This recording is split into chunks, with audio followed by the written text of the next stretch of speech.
Okay guys, we're gonna take a look at a mailbox lock here, and I get this call all the time where their mailbox keys used to work and now they don't.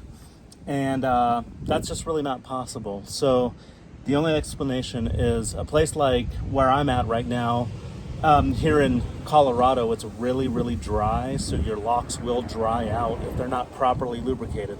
So if you have a situation where your lock cylinder used to work or your keys used to work and now they don't, they're really hard to get in, really hard to get out, and you can't get your lock to work at all, it's probably because it's dry.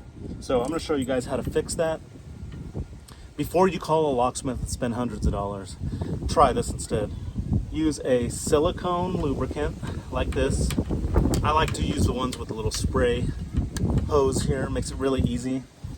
This particular lock has what's called a dust shutter, so I need to open that up.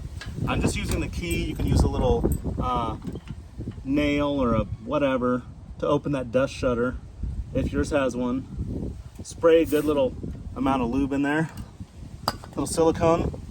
Take your key, run it in and out of your lock several times, get that lubrication up into those pins, and all in there, and all of a sudden now it works. So don't call a locksmith, just lubricate your locks, especially if you live in a dry climate. Even a wet or moist climate will corrode locks. So just lubricate your lock, save yourself a couple $100.